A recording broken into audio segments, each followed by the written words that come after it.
Hello friends, this is से दोस्तों Lucent objective के इस सीरीज़ में हम लोग अभी तक 10 लेसन को पढ़ चुके हैं और 10वां लेसन का जो सेकेंड पार्ट है दोस्तों विजयनगर, तो विजयनगर के हम लोग 50 क्वेश्चन को देख चुके हैं अच्छे ढंग से। और अब 50 से आगे का मतलब 50 से लेकर के 112 क्वेश्चन तक हम लोग देखेंगे। ठीक है, तो चलिए हम लोग इसे स्टार्ट कर लेते हैं। 51 नंबर पर हम पहुँच जाते हैं। तो दोस्तों यहाँ पे अब हम लोग 51 पे पहुँच चुके हैं। ठीक है, तो ये 51 नंबर क्वेश्चन मैं पिछले वाले वीडियो में बता चुका था आपको।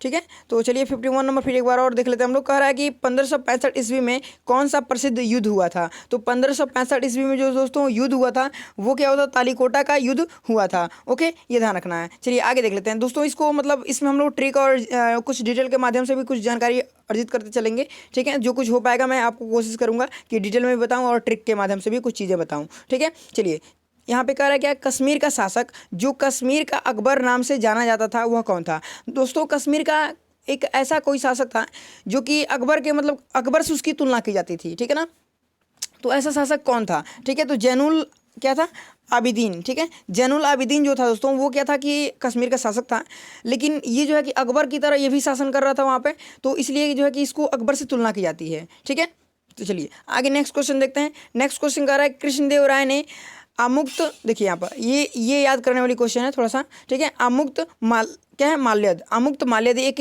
काव्य है। ठीक है, क्या है, एक काव्य है। ठीक है, तो मतलब आपको क्वेश्चन मतलब बहुत सारे क्वेश्चन इनसे रिलेटेड मिलेंगे कि कृष्णदेव राय के एक काव्य कौन सा है। ठीक है, तो अमुक्त माल्यद ये याद रख सकते हैं। ठीक है, तो अमुक्त माल्यद को किस भाषा में कृष्णदेव राय ने लिखा है, तो ये बता दूं मैं दोस्तों, तेलुगु। ठीक है, तो एक चीज़ और पूछेगा कि जो कृष्णदेव राय हैं दोस्तों, तो कृष्णदेव राय को दोस्तों क्या बोला जाता था कि तेलुगु का मतलब क्या हुआ कि जो विजयनगर था, विजयनगर में तेलुगु का मतलब क्या बोल सकते हो उसको, आगे क्वेश्चन मिलेगा आपको। चलिए वहाँ पे मैं डिस्कस करूँगा उस चीज़ की। ठीक है, तो यहाँ पे देख रहे हैं अब नेक्स्ट क्वेश्चन जो दे रखा है वो कह रहा है कृष्णदेव राय जो है कि का राजकवि कौन था। तो क्या था, पेदन्ना। ठीक है, क्या, पेदन्ना। ठीक है, पेदन्ना जो थे वो कृष्णदेव राय के जो राजकवि थे। ओके, राजकवि कौन थे, तो पेदन्ना थे। ठीक है, तो ये याद रखना है, ए नंबर जो ऑप्शन दे रखा है। ओके, चलिए आगे देखते हैं। आगे कह रहा है इसमें से किसे जो है आंध्र भोज। ठीक है, तो आंध्र भोज बोले, आंध्र पितामह बोले, आंध्र के साथ में कुछ भी जोड़ दे। ठीक है ना, आंध्र कुछ भी जोड़ दे तो आपको समझ जाना बस कौन है, कृष्णदेव राय। ठीक है ना, तो आंध्र इनको मतलब इनकी ऐसी उपाधियाँ मिली थी बहुत सारी, जो कि आंध्र भोज। ठीक है, यहाँ पे देख रहे हैं आंध्र पितामह इन्हीं का था। ठीक है, कृष्णदेव राय का ही। ठीक है ना, ये भी क्वेश्चन हो जाएगा आपका। ठीक है, तो आंध्र पितामह, आंध्र जो भी कुछ हो तो ये सब कुछ हो जाएगा। ठीक है ना, तो अभी ऊपर जो मैं डिस्कस कर रहा था दोस्तों, ये समझ में आ गया ना क्या है कि इनमें से आंध्र भोज किसे कहा जाता था, तो कृष्णदेव राय को कहा जाता था। विजयनगर के किस शासक को आंध्र पितामह भी कहा जाता था, तो कृष्णदेव राय को कहा जाता था। ये दोनों क्वेश्चन क्लियर हो गया। अब जो 57 नंबर क्वेश्चन बोल रहा है इसमें देखिए वही मैं जो अभी ऊपर बात कर रहा था कि तेलुगु साहित्य का क्लासिकी युग। ठीक है, तो तेलुगु साहित्य का क्लासिकी युग जो माना जाता है दोस्तों वो मतलब किसके शासनकाल को माना जाता था, तो कृष्णदेव राय के। ठीक है, तो यहाँ पे डी नंबर ऑप्शन दे रखा है, कृष्णदेव राय के। मतलब इन्होंने क्या किया था कि तेलुगु में मतलब अपने काव्य को लिखा और भी मतलब बहुत सारे मतलब रचनाएं हुई थी तेलुगु में। ठीक है, तो तेलुगु साहित्य का जो है कि क्लासिकल युग जो बोला जाता था वो कृष्णदेव राय के शासनकाल को बोला जाता था। ठीक है ना, उस समय जब शासन कर रहे थे उस समय मतलब विजयनगर में शासन, तो ये विजयनगर में कर रहे थे ना, तो विजयनगर में जब शासन कर रहे थे तो उस समय तेलुगु साहित्य का बहुत ज़्यादा मतलब रचना वचना हुआ, तो इस कारण जो है कि तेलुगु साहित्य का क्लासिकल युग उस समय माना जाता है। ठीक है, अब देखिए यहाँ पे कुछ चीज़ें आ गई। ठीक है, जो कि इंपॉर्टेंट मतलब ये है और याद करने योग्य है, और समझिए इसको मैं ट्रिक से थोड़ा सा मैं कोशिश करूँगा बताने का। देखिए यहाँ पे क्या बोला, मनु चरित्र। तो दोस्तों मैं थोड़ा सा एक बात बता दूँ आपको, जो मनु स्मृति आप सुनेंगे, मनु स्मृति, तो वो मनु का है। ठीक है, मनु स्मृति सिंपली मनु का है। ठीक है, लेकिन यहाँ पे क्या बोला, मनुचरितम। ठीक है, मनुचरितम बोला, तो मनुचरितम बोला ना, तो अल्लासनी, क्या, अल्लासनी पेदन्ना, जो कि आप लोग अभी पढ़े हैं। ठीक है, क्या पढ़े हैं अभी से, कवि राजकवि जो थे। ठीक है, पेदन्ना। ठीक है, तो वही पेदन्ना है ये। ठीक है, क्या थे, क्या है, मनुचरितम। ठीक है ना, मनुचरितम इन्होंने भी क्या किया था, ये रचना जो किया था ये तेलुगु भाषा में ही किया था। ठीक है ना, तो ये वहाँ ध्यान रखना आपको, समझ में आ गया। चलिए आगे देख लेते हैं। थोड़ा सा मैं इसकी ट्रिक बनाऊँ तो मनुचरितम बस वैसे भी याद रख सकता है आपको, पेदन्ना। ठीक है, पेदन्ना वैसे रख सकते हैं, पेदन्ना क्या याद रखें, पेदन्ना, पे करो धनाधन। ठीक है, देखो मनु। ठीक है, मनु अपने मेन्यू में जो है पे कराना है। ठीक है, मेन्यू में बस ऐसे मेन्यू है, मेन्यू आप लोग जानते हो ना, मतलब क्या करते हो आप लोग, जो कहीं रेस्टोरेंट वगैरह में जाते हैं तो मेन्यू मिलता है। मेन्यू आप लोग जानते ही होंगे, लगभग सभी लोग जानते होंगे। तो मैं बता दूं अगर जो लोग नहीं जानते हो थोड़ा सा जान जाए कि मेन्यू क्या होता है, वो मतलब भोजन वगैरह के लिए पूरा वो उसमें लिस्ट रहता है वो। मतलब क्या क्या वहाँ मिलेगा उस रेस्टोरेंट में, उसका एक लिस्ट रहता है, तो मेन्यू, ठीक है। तो वो मेन्यू रहता है, तो उसको में से आदमी चूज करता है कि क्या क्या है वो, ठीक है। तो क्या क्या है और क्या क्या ऑर्डर करना चाहता है, तो वहाँ से मतलब वहाँ पे रेट वगैरह सब लिखा लगता है, तो वो ऑर्डर कर लेता है, ठीक है। तो वो मेनू लेके कोई आएगा, उसके बाद से क्या करेगा, पे कराएगा, ठीक है। तो बस क्या करना है, पे करना, दनादन, ठीक है ना, पे दन्ना, ठीक है ना, पे दन्ना, बस ये ऐसे याद रखना। अब कह रहा पारिजात, क्या है, पारिजात अपहरणम, ठीक है, क्या है, पारिजात अपहरणम। देखिए पारिजात अपहरणम जो है नंदी तिम्मैया, ठीक है, नंदी तिम्मैया। अब देखिए किसी का क्या करना है, पारिजात मतलब अलग जात का है, दूसरे पारिजात मतलब थोड़ा सा ऐसे पारिजात में मतलब अर्थ यहाँ पे नहीं बता रहा हूँ, ठीक है। पारिजात अगर थोड़ा सा रिलेट करने के लिए मैं बताता हूँ। देखिए यहाँ पे पारिजात अपरिहरण बोल रहा है, तो हरण बस ये याद आ रहा ना, अपर क्या है, अपहरणम, ठीक है। अपहरणम मतलब पारिजात मतलब किसी दूसरे जात के आदमी को क्या करना है, कि हमें अपहरण करना है, मतलब मानो यार किसी को भी अपहरण करना है, ऐसा तो नहीं करना सुटेबल होता है, किसी को सुटेबल नहीं यार, करना ही नहीं चाहिए ऐसा, ये बहुत मतलब यार बहुत बैड होता है अपहरण करना, ठीक है। तो मानो अपहरण कर रहा है कोई, ठीक है, तो क्या करेगा, नंदी पर, ठीक है, नंदी बैल जो होता है ना, नंदी बैल पे वो अपहरण करना, ठीक है। जब अगर करना हो ना तो नंदी बैल पे करना, ठीक है। तो नंदी अपहरण करना तो किस पे, नंदी पर आराम आराम से लेके जाना, पता चलेगा कूच कांच के रख देंगे सब गांव वाले, समझे। चलो यहाँ देखो क्या बोला है, पांडुरंग, क्या है, पांडुरंग महामत्य, ठीक है। पांडुरंग महामत्य ये एक रचना है, ठीक है, पुस्तक है। और इसको जो है कि तेनालीराम, ठीक है, तेनालीराम का आप लोग नाम सुने होंगे, ठीक है। तेनालीराम बहुत बढ़िया जो है कि ये मतलब क्या बोलते हैं वो, मतलब निर्णय करने में बहुत अच्छे मतलब माने जाते थे ये, ठीक है। तो आप लोग मतलब पढ़े होंगे, एक एर्थ वगैरह में एक स्टोरी हुआ करती थी, हम लोग पढ़े हैं, एक तेनालीराम करके, विजयनगर विजयनगर विजयनगर ऐसे करके था, विजयनगर करके था, ठीक है। तो उसमें इन्हीं लोग की पूरी कहानी थी, तेनालीराम, ठीक है। तो वो तेनालीराम की मैं बात करूँ दोस्तों, पांडुरंग, ठीक है, पांडुरंग महामत्य, ठीक है, पांडुरंग महामत्य। तो क्या तेनालीराम, तेनालीराम भी एक महामत्य की तरह ही थे, मतलब वो, ठीक है। तो क्या करते थे वो, निर्णय वगैरह बहुत अच्छा किया करते थे, मतलब किसी का। तो पांडुरंग महामत्य जैसे मतलब सिंपली याद रख सकते हो, मैं इसका मैं बताऊंगा नहीं कुछ, ठीक है ना। अब ये तो ऊपर आदि की हो, इसको बताने की कोई जरूरत है क्या, क्या है, अमुक्त माल्यद, अमुक्त माल्यद किनका हो जाएगा, कृष्णदेव राय का हो जाएगा, कृष्णदेव राय का अमुक्त माल्यद, ठीक है, अमुक्त माल्यद। इसको मैं ट्रिक बताऊँ क्या, अमुक्त कोई चीज़ मुक्त करना, देखो अमुक्त माल्यद मतलब कृष्णदेव राय ऐसे थे ना, उनसे मुक्त करना कोई चीज़ मतलब मुमकिन नहीं था, ठीक है। देखो अमुक्त माल्यद मतलब क्या है कि किसी माल को मतलब कोई सामान है उसको क्या करना, मुक्त करना, ठीक है। कृष्णदेव राय से बहुत मतलब कृष्ण जी से, अगर मानो कृष्ण जी की अगर बात करें हम, ठीक है, भगवान कृष्ण की, तो भी तो मतलब मुश्किल था ना उनसे, मतलब यार बहुत मुश्किल था, ठीक है। तो क्या था, अमुक्त माल्यद मतलब किसी को मुक्त नहीं कर सकते थे हम, ठीक है।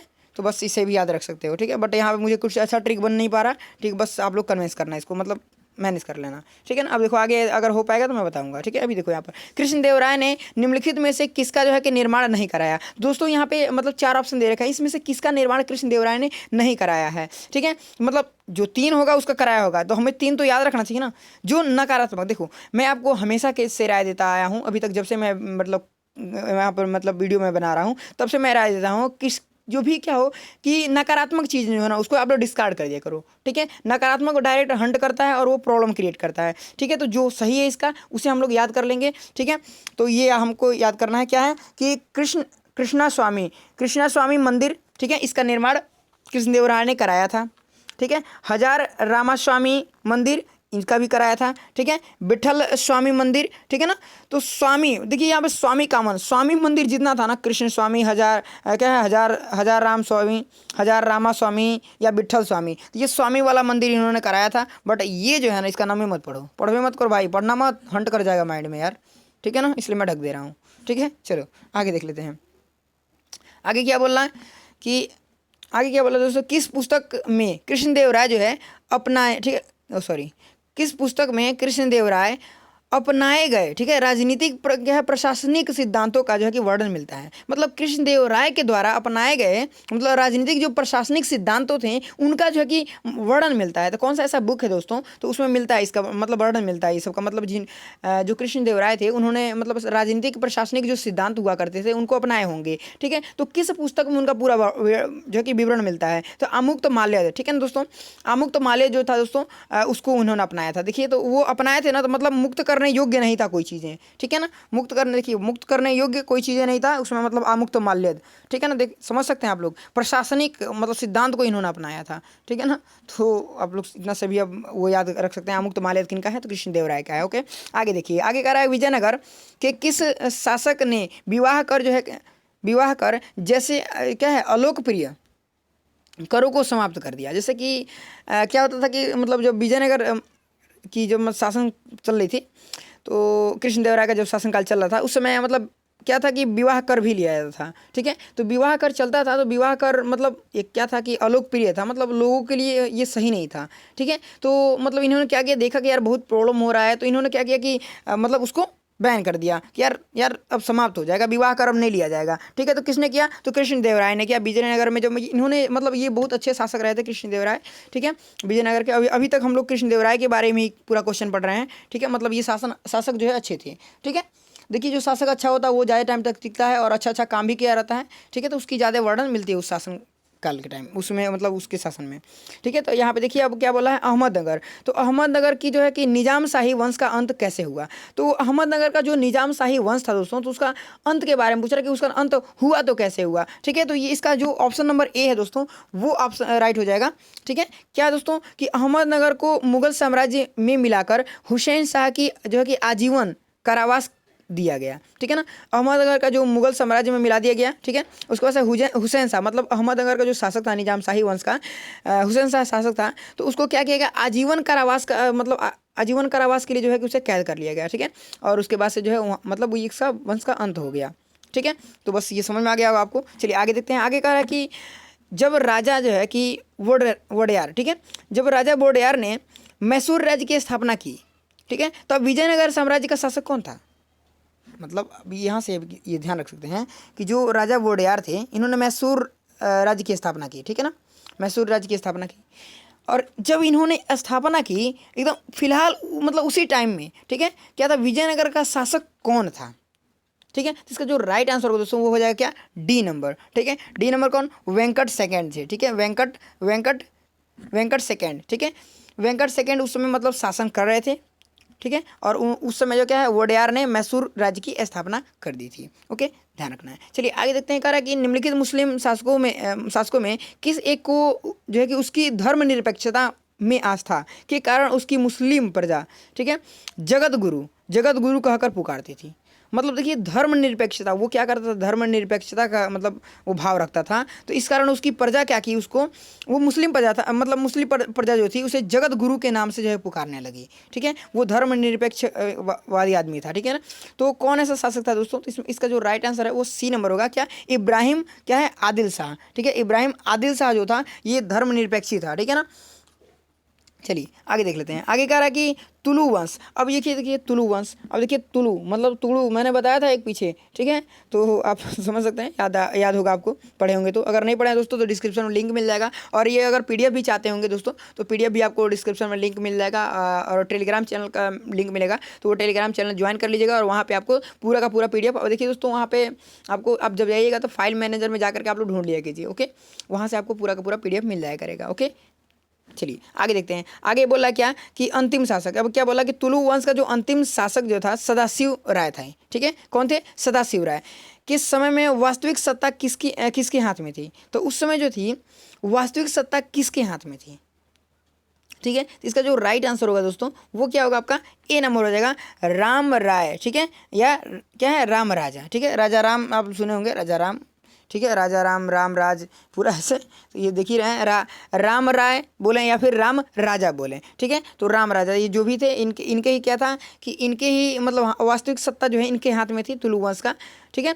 तुलु वंश का वास्तविक सत्ता इनके हाथ में थी, लेकिन अंतिम शासक जो थे वो क्या थे, सदाशिव राय थे। तो यहाँ से 2 क्वेश्चन आप लोग क्लियर एकदम अच्छे ढंग से मतलब प्रिपेयर कर सकते हैं, यहाँ से समझ सकते हैं, ओके। चलिए आगे देख लेते हैं। आगे कह रहा क्या कि भारतीय इतिहास के सर्वाधिक विनाशकारी युद्धों में से एक जो है कि राक्षस क्या है, तंगड़ी, सॉरी क्या है, राक्षस तंगड़ी का जो है कि युद्ध, तालीकोटा का युद्ध, राक्षस तंगड़ी का युद्ध या फिर तालीकोटा का युद्ध या बन्नी हट्टी का युद्ध, ठीक है। मतलब ये यार एक बहुत विनाशकारी युद्ध था। मतलब देखो कैसा कैसा नाम इसका रखा गया है यार, कैसा कैसा नाम है यार इसका, मैं पहली बार पढ़ रहा हूँ भाई इसको, ठीक है, क्या है यहाँ पर मतलब ये जो पढ़ रहा हूँ ना, ये राक्षस तड़ंगी तंगड़ी, क्या है यार, तंगड़ी तंगड़ी मतलब राक्षसों को तंग करने वाला, ऐसे था ना, मतलब राक्षस भी इससे तंग हो जाए।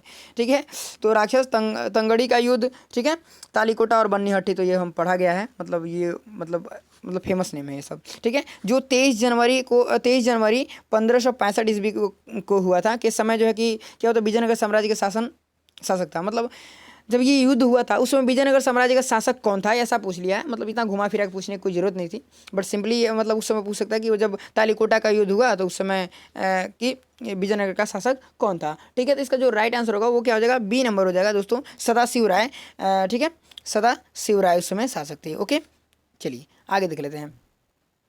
आगे क्या बोला, तालीकोटा का युद्ध का कारण था। अब जो तालीकोटा का युद्ध हुआ दोस्तों, उसका कारण क्या था, उसका मतलब मेन मुद्दा क्या था दोस्तों, तो ये हम जानेंगे दोस्तों। तो इसका देखिए, ये जो दोनों बातें दे रखी हैं, ठीक है, ये जो दोनों बातें दे रखी हैं, ये दोनों बातें जो है कि इसकी मतलब मेन बातें थी। कह रहा कि राम राय का जो है दक्षिणी सल्तनतों के साथ जो है कि क्या है, दंग भपुड़, क्या है, दभंग, अरे यार दम्भ, क्या है, दम्भ, दम्भपूर्ण व्यवहार। ठीक है, दम्भपूर्ण मतलब दोस्तों हो जाएगा क्या, मतलब गलत व्यवहार। ठीक है, तो मतलब गलत तरीके से इनका व्यवहार था उन लोगों से, मतलब यार पड़ता नहीं था, मतलब दुश्मनी था। ठीक है, तो इनका दुश्मनी था, और उनकी जो है कि अंतर्राष्ट्रीय राजनीति में हस्तक्षेप, मतलब उनका जो अंतर्राष्ट्रीय राजनीतिक क्षेत्र था उनमें ये जाकर हस्तक्षेप किया करते थे। ठीक है, तो सो जो है कि इसका मतलब युद्ध हुआ। और एक और ये सेकंड बात बोला, वो क्या बोला, विजयनगर के प्रति दक्षिणी सल्तनतों के जो है कि समान ईर्ष्या व घृणा की भावना की गई थी। ओके, तो ये बस आप लोग याद रख सकते हैं, समझ सकते हैं इसको, मतलब ये उतना कुछ जरूरी नहीं है।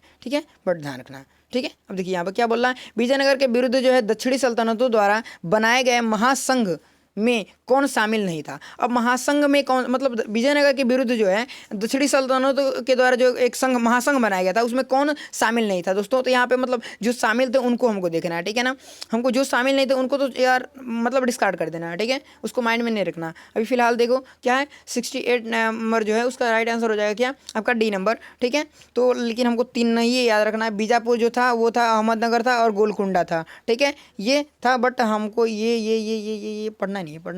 ठीक है, तो बस समझ में आ गया। चलिए आगे देखते हैं। आगे कह रहा है, किस युद्ध को विजयनगर साम्राज्य के शानदार युग का अंत माना जाता है। देखिए मतलब विजयनगर का जो साम्राज्य के शानदार युग था उसका अंत माना था। कौन सा ऐसा युद्ध हुआ जिसके कारण जो है कि एकदम शानदार युग जो था, मतलब अच्छा खासा जो युग चल रहा था उस समय, वो युग का अंत हो गया। ठीक है, तो इसका जो राइट आंसर होगा दोस्तों वो क्या हो जाएगा, सी नंबर, तालीकोटा का युद्ध। ठीक है, तालीकोटा का युद्ध जब हुआ, मतलब ये युद्ध था, मतलब फेमस एक युद्ध था उस समय विजयनगर के साम्राज्य के टाइम में। ये एक फेमस युद्ध था जो कि हुआ था, मतलब बहुत सारा नाश कर दिया, विनाशक, मतलब यार कितना विनाशक था ये आप मतलब ऊपर समझ चुके हो। ठीक है, तो ये एकदम सबको परेशान करके रख दिया था, तो मतलब बहुत सारे नुकसान हुए थे। ठीक है, तो बस यही आंसर इसका हो जाएगा। ओके, 70 नंबर का देखते हैं दोस्तों। 70 नंबर का रहा है कि किस यात्री ने तालीकोटा युद्ध के बाद, तालीकोटा युद्ध जो कि 1565 ईस्वी में हुआ था के बाद जो है विजयनगर साम्राज्य का भ्रमण किया। ठीक है, और इस राजकीय नगर के क्या है विनष्ट वैभव पर टिप्पणी की। ठीक है, मतलब जो भी इसका विनाश हुआ था, ठीक है, मतलब जो भी मतलब नष्ट हुआ था उसके बारे में पूरा उन्होंने विवरण किया हुआ, मतलब उस समय कौन शासक आए थे, शासक कर रहे हैं यार, कौन सा जो है कि भ्रमण के लिए कौन आदमी आया हुआ था। ठीक है, तो इसका जो राइट आंसर होगा दोस्तों वो क्या हो जाएगा, आपका डी नंबर। ठीक है, सीजर फ्रेडरिक। ठीक है, सीजर फ्रेडरिक आए हुए थे और उन्होंने ही क्या किया है, इसके मतलब जो विनाशें हुई थी, मतलब जैसे जैसे तहस नहस हुआ पूरा सब कुछ अच्छे ढंग से डिप्ली किए हुए हैं। ठीक है, मतलब डिप्ली जो है एकदम पूरा जानकारी दिए हुए हैं। अब देखिए यहाँ विठल स्वामी का मंदिर किस देवता का जो है कि समर्पित। अब विठल स्वामी का जो मंदिर है दोस्तों वो किनका, मतलब किनके द्वारा बनवाया गया है, तो किनके द्वारा बनवाया गया है, किनके द्वारा, चलिए कमेंट कीजिए आप लोग स्टॉप करके। ठीक है, तो अभी मैंने ऊपर बात किया था दोस्तों किनके द्वारा, तो हमारे जो विजयनगर के जो क्या है क्या यार राजा हैं, कौन हमारे राजा हैं बताइए। चलिए, तो लगभग आप लोग सभी लोग कमेंट कर चुके होंगे दोस्तों। मैं बता दूं आपको,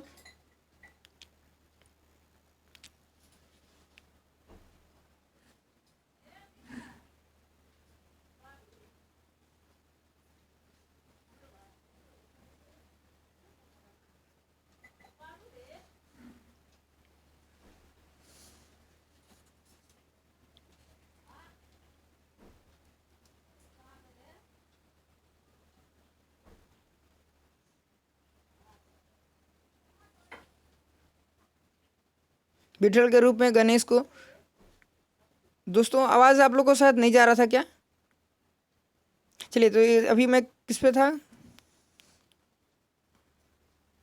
चलिए यहाँ क्या था, विठल स्वामी का मंदिर का जो है किस देवता, क्या बोला कि विठल स्वामी का मंदिर किस देवता को समर्पित है। दोस्तों ये हम लोग जान रहे थे कि विठल स्वामी का मंदिर किस देवता को समर्पित है। ठीक है, तो मैंने आप लोगों से पूछा विठल स्वामी का मंदिर किस देवता को समर्पित है। दोस्तों ये देवता को समर्पित यहाँ पूछ रहा, बट विठल स्वामी का जो मंदिर है इसका निर्माण किसने कराया, तो हमारे कृष्णदेव राय ने कराया था। विजयनगर का जो मतलब अच्छे खास एकदम क्या थे, राजा थे। ठीक है, और इसका जो संबंध है दोस्तों, मतलब क्या बोला यहाँ पर, समर्पित है, किस देवता को समर्पित है, मतलब इसमें किस देवता का मूर्ति वगैरह जो कुछ भी होगा दोस्तों, तो विठल के रूप में विष्णु को। ठीक है, विठल के रूप में मतलब विष्णु। ठीक है, तो विठल देव आप लोग जानते होंगे लगभग, विष्णु जी को कहा जाता है। ठीक है, तो विष्णु जी को ये समर्पित है। ओके, समझ में आ गया। चलिए यहाँ पे क्या बोला दोस्तों,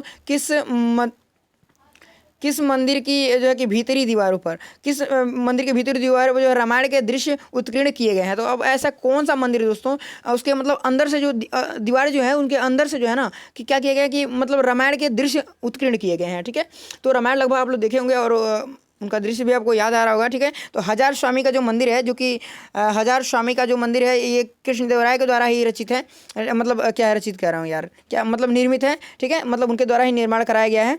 तो इसमें जो है कि क्या है कि पूरा रामायण का मतलब चित्रांकन किया गया अंदर अंदर। ठीक है, अब क्या बोला, मथुरा का जो मीनाक्षी मंदिर है। ठीक है, तो मीनाक्षी मंदिर ये जो है किनके जो है कि निर्माण कराया था, तो जो मीनाक्षी मंदिर है इसका तो हमारे मतलब कृष्णदेवराय जी निर्माण नहीं कराए थे। ठीक है, तो निर्माण कराया तो कौन कराया था दोस्तों, तो जो मथुरा का नायक थे, मथुरा के जो नायक थे उन लोगों ने इसको कराया हुआ था। ठीक है ना, मथुरा के जो नायक हुआ करते थे लोग, उन लोगों ने मतलब मीनाक्षी मंदिर का निर्माण कराया हुआ था। मथुरा का जो मीनाक्षी मतलब मीनाक्षी मंदिर कहाँ है, मथुरा में है। ठीक है, तो मथुरा का नायकों ने इसका निर्माण कराया था। अब करा कि शैवों का अजंता। ठीक है, किसे कहा जाता है, तो शैव धर्म के जो शैव धर्म वाले जो होते हैं, तो उस शैवों का जो अजंता होता है दोस्तों, अजंता की गुफा, जैसे अजंता की गुफा जानते हैं आप लोग, तो शैवों की अजंता किसे कही जाती है। ठीक है, तो इसका जो राइट आंसर होगा दोस्तों वो क्या हो जाएगा, ए नंबर, लिपाक्षी। किसको, लिपाक्षी को शैवों का अजंता कहा जाता है। ठीक है दोस्तों, चलिए आगे देखते हैं। आगे कह सूची मिलाने के लिए बोला दोस्तों, तो यहाँ पर आप लोग देख रहे होंगे सूची वन और सूची 2 दे दिया है। ठीक है, इसको मिलाना है, मतलब अब किसको क्या कहते हैं, मतलब ये क्या दे दिया है, मतलब उस समय नाम था ये। ठीक है ना, नाम था, तो वो नाम था मतलब क्या है, बड़वा। बड़वा किसे कहा जाता था, बेस बेग किसे कहा जाता था, राय किसे कहा जाता था, डंग प्रेत किसे कहा जाता था। तो ये सब मतलब पूछ लिया है, तो मतलब बता दो दोस्तों, इसका जो राइट आंसर हो जाएंगे वो हो जाएगा क्या, कि देखिए यहाँ मैं बता ही देता हूँ। बड़वा जो था दोस्तों, बड़वा की बात करें तो ये क्या था, उत्तर भारत से आकर दक्षिण भारत में बसने वाले जो लोग हुआ करते थे उनको बड़वा कहा जाता था। ठीक है ना, उत्तर भारत से आकर के, ठीक है, क्या उत्तर भारत के से लोग आकर के जो दक्षिण भारत में बस जाते थे उन्हें बड़वा कहा जाता था। ठीक है, और जो ये बेग है, बेस बेग है, तो इसे दासों का जो क्रय विक्रय होता था ना, उसे बेस और बेग कहा जाता, मतलब क्रय और विक्रय आप समझ सकते हैं। ठीक है, क्रय मतलब बेस और विक्रय मतलब बेग। ठीक है, तो दासों का जो क्रय विक्रय का मतलब होता था उसे बेस और बेग कहा जाता था। ओके, बड़े लोगों वाला नहीं, दासों वाला, ध्यान रखना आपको। ओके, अब देखिए यहाँ पर राय जो है, राय मतलब विजयनगर, मतलब विजयनगर काल में राजा को कहा जाता था। ठीक है, तो मतलब आप लोग ऊपर अभी पढ़े थे, राम राय आया था नाम, राम राजा या फिर राम राय, तो आप लोग वहाँ से भी मतलब इसे समझ सकते थे। ठीक है, अब क्या बोला यहाँ पे, गंडप्रेद। ठीक है, गंडप्रेद है दोस्तों, तो गंडप्रेद क्या होता है, गंडप्रेद मतलब क्या है दोस्तों, यहाँ पर पैर में पहना, ठीक है, पहना जाने वाला जो है कि सम्मान सूचक कड़ा। ठीक है, मतलब आप लोग देखते होंगे जैसे कि अभी तो फिलहाल में लेडीजें जो है वो चूड़ी पहनती हैं। ठीक है, लेकिन पहले ऐसा हुआ करता था, मतलब आप लोग को ये सब चीज़ जानते हैं कहाँ देखने को मिलेगा, राजस्थानी जो लोग होते हैं ना, अधिकतर आप लोग को देखने को मिलेगा राजस्थानी लोगों में। राजस्थानी लोग अभी भी जो है मतलब मोटे मोटे मतलब जो क्या बोलते हैं यार, आभूषण क्या बोलते हैं उसको, मतलब जेवरात पहनते हैं। ठीक है, मोटे मोटे मतलब चांदी का बहुत मोटा सा हंसली वगैरह, पता नहीं क्या क्या बोला जाता है यार उसको, मुझे क्लियर नाम नहीं मालूम, बट ठीक है, तो ऐसे पहने हुए आप लोग देखेंगे। ठीक है, तो वो सब जो कुछ हुआ करता था, वैसे एक पैर में भी पहना करते थे, कड़ा टाइप का होता था। ठीक है, तो वो जो सम्मान सूचक कड़ा हुआ था दोस्तों, मतलब पैर में पहने जाने वाला, उसको जो है कि क्या गंड प्रेद बोला जाता था। ठीक है, गंड प्रेद बोला जाता था, समझ में आ गया ना। चलिए आगे देखते हैं, आगे फिर सूची मतलब मिलाने के लिए आ गया है, मतलब अब क्या क्या था दोस्तों ये भी बताना आपको। यहाँ पे क्या बोला, भंडारवाद ग्राम भूमि। अब इस ये क्या था, भंडारवाद ग्राम भूमि क्या था, मान्या भूमि क्या था, अमरम भूमि क्या था, और यहाँ पे क्या है, क्या है, रक्त कोडगे भूमि क्या था। अब पूरा ये मतलब आपको बताना है। इसका मैं अगर राइट आंसर की बात करूँ दोस्तों, तो देखिए ऐसे ये कैसे मिलेगा, मतलब यहाँ पे सूची की मतलब यहाँ पे जो दिया हुआ है ये, ठीक है, इसी के माध्यम से मिलाना होता है। तो इसकी मतलब अगर बात करूँ दोस्तों, तो क्या हो जाएगा, देखिए यहाँ पर मैं बताता हूँ सिंपली, ये देखिए ये हो जाएगा क्या, भंडारवाद। ठीक है, जो भंडारवाद ग्राम भूमि हुआ करता था वो क्या था, राज्य के सीधे नियंत्रण वाले जो ग्रामों की भूमि होती थी। ठीक है, राज्य के सीधे नियंत्रण वाले जो ग्रामों की भूमि हुआ करती थी उसे जो है कि क्या बोला जाता था, क्या है कि भंडारवाद ग्राम भूमि। ठीक है ना। और मान्य क्षेत्र जो मान्य भूमि होती थी वो मतलब राज्य द्वारा कर मुक्त, मतलब राज्य द्वारा जो कर मुक्त जो मान्यता प्राप्त भूमि होती थी उसे मान्य, मतलब मान्य प्राप्त होती थी ना, मान्यता प्राप्त होती थी, तो मान्य भूमि बोलेंगे उसे। ओके, सॉरी दोस्तों, यहाँ क्या बोला, अमरम भूमि। ठीक है, अमरम भूमि मतलब सैनिक एवं असैनिक अधिकारियों को जो है उनकी सेवा के बदले दी जाने वाली जो भूमि होती थी उसे जो है कि अमरम भूमि, मतलब क्या होता था कि जैसे आप लोग जानते होंगे कि क्या होता अभी भी आदमी मतलब क्या होता कि मतलब जो देश के हमारे जवान हैं उनको मतलब वो अमर हो जाते हैं। ठीक है, मतलब सीमा पे बॉर्डर पे लड़ते लड़ते मतलब शहीद हो जाते हैं वो। ठीक है, तो उन्हें जो है कि अमर वगैरह की उपाधि भी हो जाती, मिल जाती है, पता नहीं अमर कुछ लिख के हो जाता है।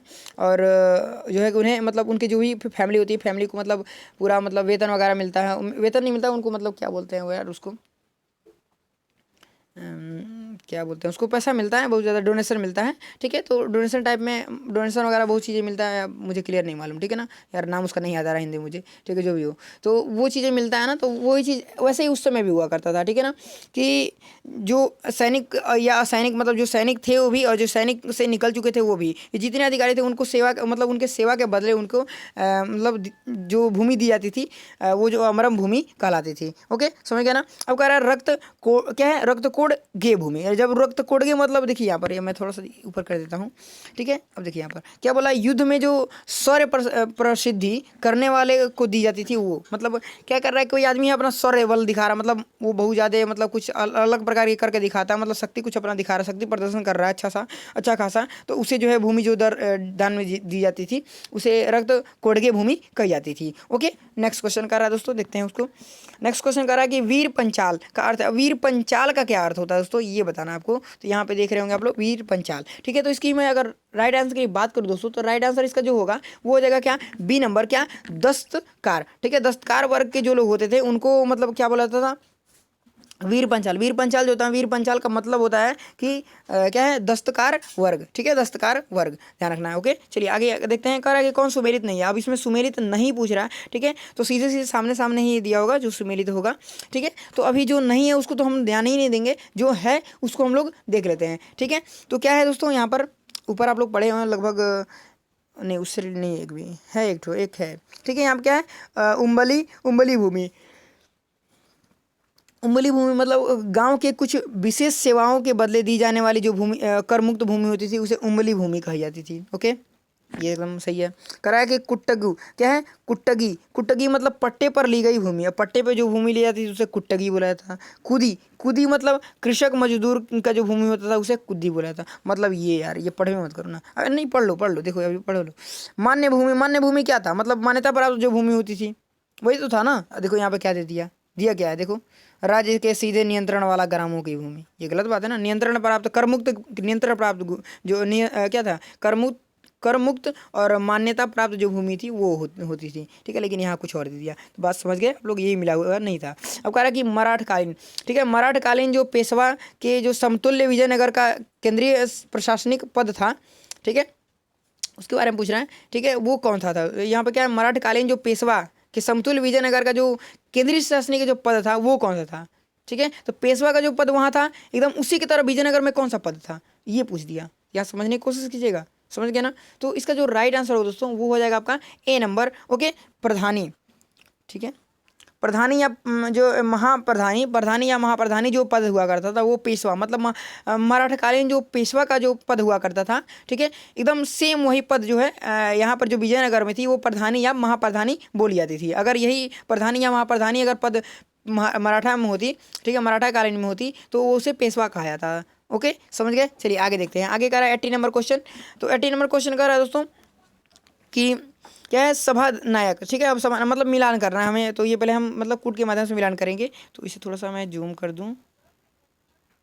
हाँ, अब देखते हैं। चलिए, जैसे कि एक मतलब कई लोगों का नहीं, अभी एक सिस्टर का कमेंट आया हुआ था दोस्तों कि उन्होंने कह रखा था कि सर थोड़ा सा मतलब लेटर्स मतलब ये जो टेक्स्ट है इसको थोड़ा सा बड़ा मतलब जूम करके थोड़ा सा पढ़ाया कीजिए कि मतलब किसी का मतलब आई प्रॉब्लम हो तो उसके लिए मतलब उसको प्रॉब्लम ना हो।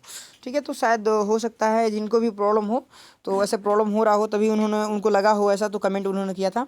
ठीक है, तो मैं सोच रहा हूँ कि थोड़ा सा बड़ा करके ही मैं पढ़ाऊँ। ओके, तो चलिए अभी यहाँ पे क्या है कि ये जो क्वेश्चन है इसका हम लोग आंसर देख लेते हैं। तो इसका जो आंसर होगा दोस्तों मैच करेंगे हम, तो क्या हो जाएगा यहाँ पे देखिए। क्या होगा कि सभानायक, जो सभानायक होता था वो क्या था, मंत्रिपरिषद का अध्यक्ष जो होता था, मंत्रिपरिषद का अध्यक्ष उसे सभानायक बोला जाता था।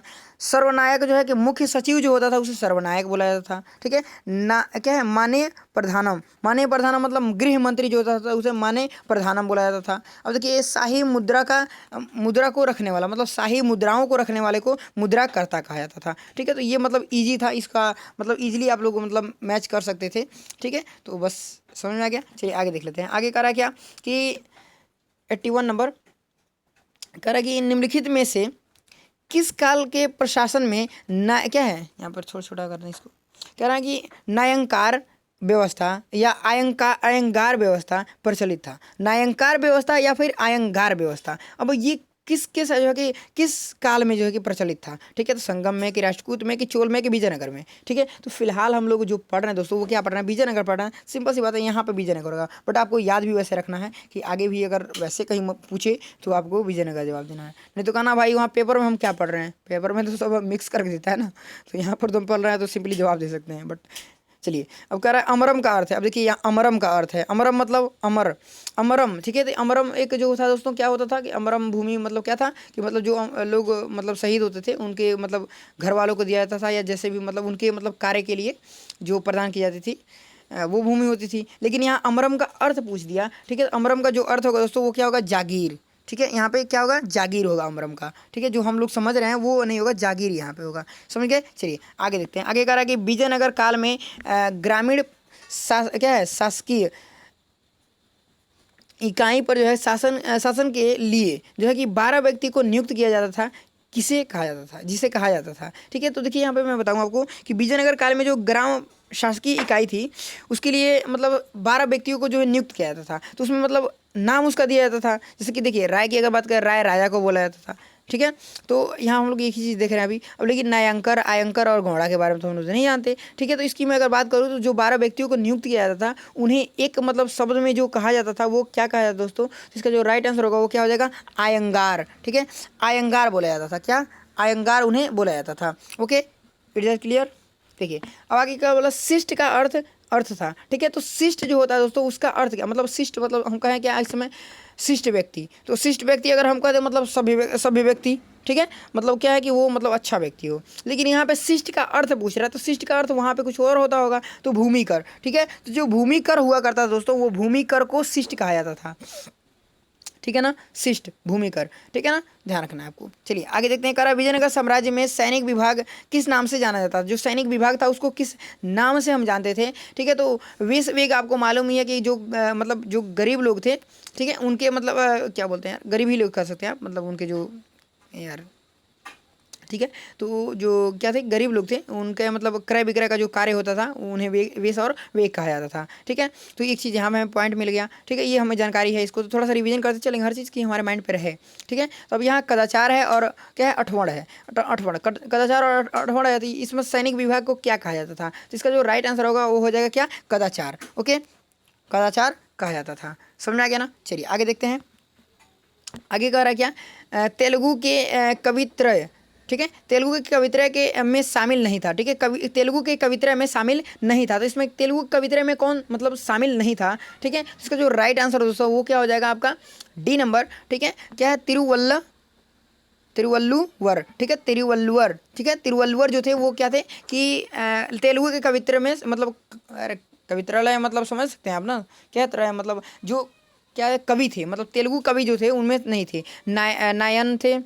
ठीक है, नानंद नानय। ठीक है, सॉरी नानय थे, तिक्कन्न थे और एया क्या है, एरा प्रगढ़ थे। ठीक है, बट ये नहीं थे। ठीक है, तो इन तीनों लोग को याद रखिएगा। ठीक है, इनको मतलब नहीं याद रखिएगा। ठीक है, तभी चलेगा। चलिए आगे देखते हैं। आगे मिलान करने के लिए बोला, मतलब यहाँ दे दिया राज्य और संस्थापक दे दिया, तो राज्य और संस्थापक इसको थोड़ा सा हम ट्रिक मतलब हो सके तो कोशिश करेंगे ट्रिक बनाने की।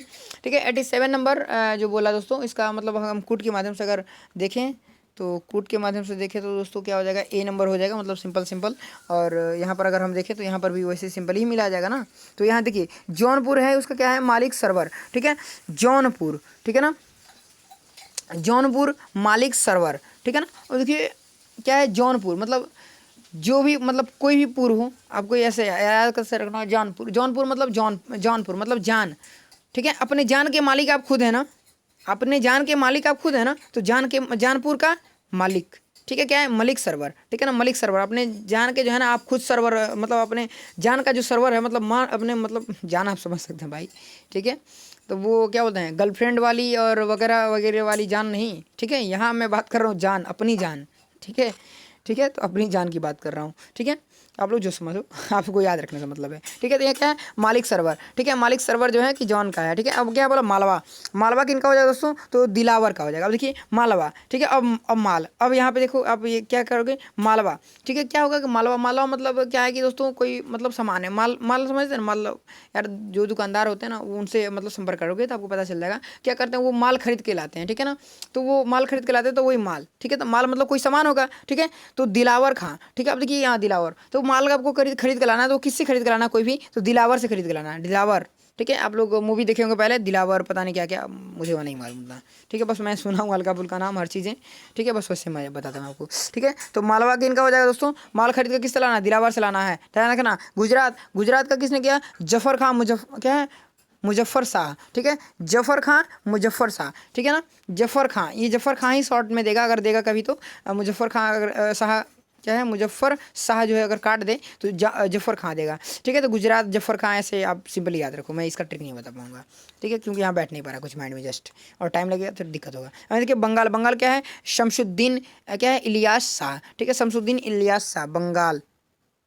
ठीक है, बंगाल का शमशुद्दीन इलियास शाह, शमशुद्दीन बंगाल शम्स इलियास। चलिए कुछ नहीं बैठ रहा, बट मतलब गाल वाल पे मारने की कुछ बैठा था मैं, अगर बैठने वाला होता तो लेकिन बैठ ही नहीं रहा।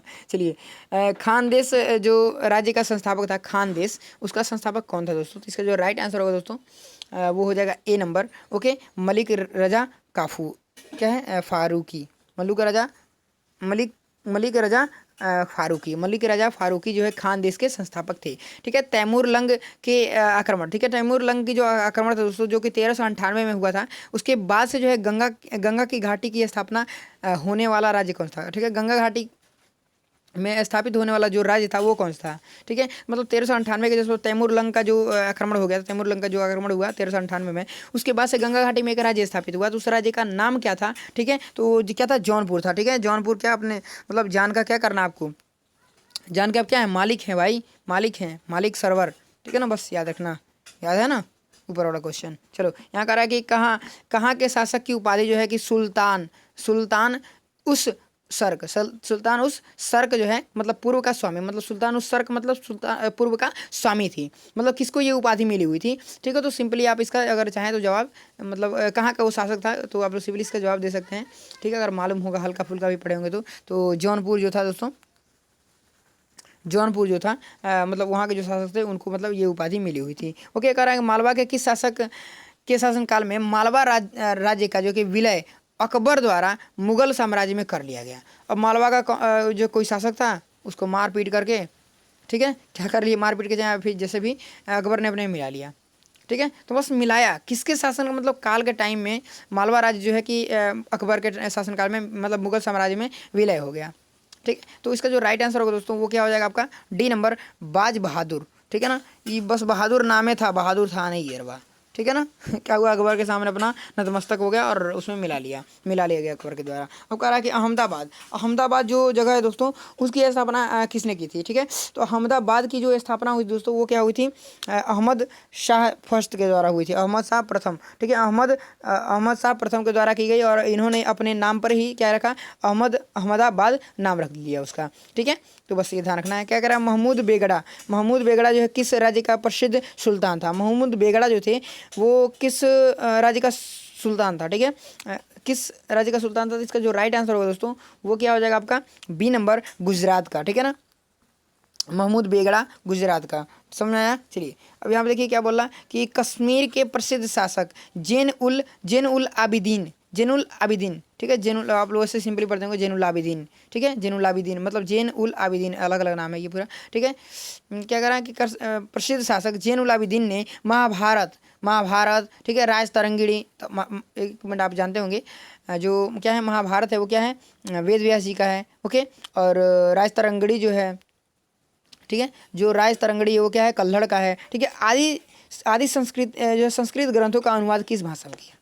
तो इसने क्या किया, जैनुल आबिदीन ने क्या किया, इसको ट्रांसलेट कर दिया, ठीक है। ट्रांसलेट किया तो किस भाषा में ट्रांसलेट किया ये पूछ रहा है। ये क्या है, संस्कृत ग्रंथ है, बट इनका ट्रांसलेट करके किस भाषा में ट्रांसलेट कर दिया। तो इसका जो राइट आंसर है दोस्तों वो क्या हो जाएगा, सी नंबर हो जाएगा, फारसी में, ठीक है। तो ये सिंपल सी बात है कि मुस्लिम थे और ये जो है कि फारसी वगैरह में ही करेंगे, उर्दू फारसी में ही करेंगे, ठीक है। तो मतलब उर्दू में तो मतलब नहीं होता है कुछ, मतलब फारसी भाषा मतलब मेन भाषा जो होती है वो फारसी होती है, फारसी से ही उर्दू वगैरह निकला है, तो फारसी मतलब में इन्होंने कन्वर्ट कर दिया उसे, ओके। चलिए अभी देखिए कश्मीर के किस शासक को जो है कश्मीरी, ठीक है, कश्मीरी बड़शाह मतलब महान सुल्तान के नाम से भी जाना जाता है, ठीक है। तो इसका जो राइट आंसर होगा दोस्तों वो क्या हो जाएगा आपका ए नंबर, ठीक है। जैनुल आबिदीन को, जैनुल आबिदीन जो क्या थे मतलब कश्मीर के शासक थे, ठीक है। तो इनको मतलब महान सुल्तान या फिर बड़शाह भी कहा जाता था, ओके। देखिए यहाँ पर जो है आगे बोला कि महाभारत का बांग्ला में अनुवाद बंगाल के किस सुल्तान ने करवाया, ठीक है। तो बंगाल का एक ऐसा सुल्तान था जिसने क्या किया, महाभारत का मतलब क्या कर दिया, उसने ट्रांसलेट करा दिया, ठीक है। तो किसने करा, मतलब किसने कराया ये, ठीक है। इसका जो राइट आंसर होगा दोस्तों वो क्या हो जाएगा, बी नंबर हो जाएगा, ठीक है, नुसरत शाह, ठीक है। नुसरत शाह जो थे वो क्या कर दिए, इसको बंगाल में ट्रांसलेट करा दिए। समझ में आया ना? ऊपर ये देखिए ये दोनों क्वेश्चन मतलब याद रखने योग्य है। मतलब ये क्या है कि जैनुल आबिदीन ने, ठीक है, जैनुल आबिदीन ने क्या कराया, फारसी में अनुवाद कराया महाभारत का, ठीक है। और यहाँ बंगाल का शासक कौन था, नुसरत शाह जो था वो क्या किया, बंगाल में अनुवाद करा दिया, ठीक है, बंगाली में अनुवाद करा दिया, ओके। समझ में आ गया? चलिए आगे देखते हैं। आगे करा कि निम्न में से भारत का पहला मुस्लिम शासक कौन था जिसने हिंदुओं से जजिया कर न लेने का आदेश दिया? वाह, ठीक है। अब जो है कि ये ऐसा शासक था जो क्या कि हिंदुओं से जजिया कर न लेने का आदेश दे दिया। एक ऐसा शासक, अब कौन सा ऐसा शासक था दोस्तों? इसका जो राइट आंसर होगा वो हो जाएगा अलाउद्दीन हसन बहमन शाह, ठीक है। अलाउद्दीन हसन बहमन शाह जो था ये मतलब क्या किया, हिंदुओं से जो है कि मतलब जो जजिया कर लिया गया था वो जजिया कर पे रोक लगा दिया कि भाई हिंदुओं से जजिया कर ना लेना, ओके। चलो अब कह रहा है कि किस बहमनी शासक ने, ठीक है, बहमनी शासक ने जो है कि प्रसिद्ध सूफी मोहम्मद क्या है गेसूद राज मतलब बंदानवाज को जो है कि भू अनुदान दिया, ठीक है। अब यहाँ पे समझिएगा, कह रहा है कि किस बहमनी शासक ने प्रसिद्ध सूफी मोहम्मद क्या है गेसूद राज को, ठीक है, या फिर उन्हें क्या बोला था, बंदानवाज बोला, क्या बंदानवाज बोला जाता था, को जो है कि भूमि अनुदान में दिया था। इसका जो राइट आंसर होगा दोस्तों वो क्या हो जाएगा आपका बी नंबर, ताजुद्दीन फिरोज, ठीक है। ताजुद्दीन फिरोज जो था इसने क्या किया कि मतलब भूमि अनुदान में मतलब दान में दिया इन्हें, ठीक है ना। तो चलिए आगे देखते हैं। आगे कह रहा है कि बहमनी साम्राज्य को किसने जो है कि चरमोत्कर्ष पर पहुंचाया? अब बहमनी जो था दोस्तों, बहमनी जो राज्य साम्राज्य था उसको मतलब चरमोत्कर्ष तक मतलब अंत तक किसने ले गया, ठीक है। तो कौन ऐसा शासक था जिसने अंत तक ले गया? तो इसका जो राइट आंसर है महमूद गावा, ठीक है, महमूद गावा ने ले गया। अब यहाँ पर टोडरमल का जो पूर्वगामी किसे कहा जाता है, टोडरमल का पूर्वगामी किसे कहा जाता था, ठीक है। तो टोडरमल का जो पूर्वगामी किस कहा जाता है दोस्तों, वो कहा जाता था आपका महमूद गामा को ही कहा जाता था, क्या, टोडरमल का पूर्वगामी, ओके। समझ में आया? 101 को हम देखते हैं दोस्तों। 101 आपको बोल रहा है दोस्तों। अब हमारे पास ओनली वन मतलब कितने क्वेश्चन रह गए हैं, मतलब अब यहाँ से अगर 12 क्वेश्चन हमारे पास रह गए हैं, ठीक है। 12 क्वेश्चन को हम देखेंगे और 12 क्वेश्चन को देखने के बाद दोस्तों अगले मतलब फिर हम नेक्स्ट वीडियो में ही मिलेंगे। तो फिलहाल अभी देखिए इसको, और इसका अगर पीडीएफ वगैरह चाहिए होगा दोस्तों तो आप लोग पीडीएफ डिस्क्रिप्शन में लिंक मिल जाएगा टेलीग्राम का, टेलीग्राम ज्वाइन कीजिएगा। अगर टेलीग्राम ज्वाइन नहीं कर पाए दोस्तों तो वहाँ पर जस्ट नीचे दिया गया हाउ टू ज्वाइन टेलीग्राम, ठीक है। तो उस वीडियो को थोड़ा सा आप लोग वॉच कर लीजिएगा, कैसे ज्वाइन करना आपको वहाँ पता चल जाएगा, ओके। तो चलिए फिर हम यहाँ इसे आगे देखते हैं। कह रहा कि 101 कह रहा बहमनी साम्राज्य का किसने साम्राज्य में विभाजन हुआ, ठीक है, कि कितने साम्राज्य में बहमनी जो साम्राज्य था उसको कितने साम्राज्य में विभाजित किया गया था, ठीक है, मतलब बांटा गया था, ठीक है। तो इसका जो राइट आंसर होगा वो 5 भाग में हो जाएगा दोस्तों, कि 5 भागों में इसका डिवाइड कर दिया गया था इसको, ओके। चलिए आगे देखते हैं। आगे कह रहा है कि बहमनी साम्राज्य से सबसे पहले कौन जो है राज्य स्वतंत्र हुआ, ठीक है। बहमनी साम्राज्य से पहले जो है कि सबसे पहले कौन सा जो साम्राज्य था वो मतलब क्या हुआ कि 5 भागों में बटा ना, तो 5 भागों में बटा, तो इसमें से जो कौन सा सबसे पहले जो था वो ना कौन मतलब स्वतंत्र हुआ, ठीक है। तो इसका जो राइट आंसर होगा दोस्तों वो क्या हो जाएगा आपका, ए नंबर हो जाएगा, बरार, ठीक है। बरार सबसे पहले इनसे स्वतंत्र हुआ, ठीक है। उसके बाद से और धीरे धीरे सब हुए, ठीक है। तो यहाँ पे आप बोल रहा कि राज्य और क्या है कि राज्य का विलय, मतलब कौन सा राज्य कहाँ विलय हुआ, ठीक है, किसके द्वारा किया गया विलय, ठीक है। तो ये यहाँ पर बरार का जो विलय किया गया किसके द्वारा किया गया, अहमदनगर का किसके द्वारा, ये सब पूरा है, तो ये बताना है आपको, ठीक है। तो ये तो मतलब हम कूट के माध्यम से ही देखेंगे, ठीक है। तो कूट इसका जो बात करूँगा दोस्तों तो कूट हो जाएगा आपका, यहाँ पे देखिए, यहाँ पे मतलब ये पहला नंबर कूट ही हो जाएगा, सिंपल जो दे रखा है, ठीक है। और यहाँ पे हम मैच करके आपको बताते हैं, ठीक है। बरार, ठीक है ना, यहाँ पे क्या हो जाएगा, बरार का हो जाएगा दोस्तों अहमदनगर, ठीक है। बरार मतलब बरार जो क्या था दोस्तों, साम्राज्य था, मतलब नगर जो था, मतलब राज्य एक था, एक क्या था, राज्य था, ठीक है। इस राज्य को मतलब अहमद नगर में विलय कर लिया गया, ठीक है। अहमदनगर के द्वारा अहमदनगर के द्वारा विलय कर लिया गया, ठीक है। अहमदनगर जो साम्राज्य था उसके द्वारा विलय कर लिया गया। अब अहमदनगर का जो है शाहजहाँ के द्वारा विलय कर लिया गया, ठीक है। अब बीजापुर या गोलकुंडा जो था दोस्तों उसको और औरंगजेब ने अपने विलय में कर लिया, और जो बीदर था दोस्तों इसको बीजापुर के द्वारा विलय कर लिया गया, ठीक है। बीजापुर जो राज्य था दोस्तों उसके द्वारा इसका विलय कर लिया गया, ओके। चलिए आगे क्वेश्चन जो कर रहा है दोस्तों वो कर रहा है बहमनी साम्राज्य का सबसे अंत में कौन राज्य, ठीक है।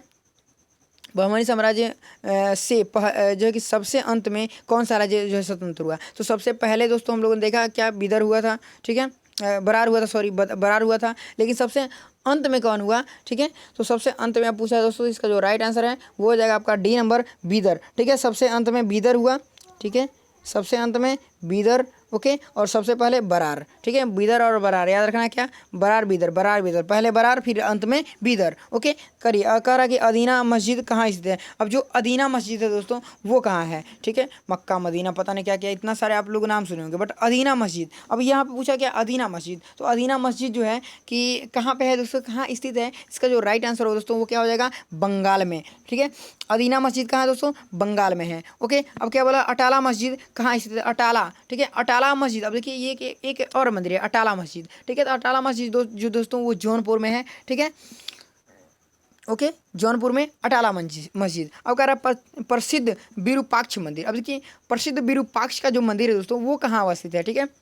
तो विरूपाक्ष का जो मंदिर है वो आपका कहाँ पे है, हम्पी में है।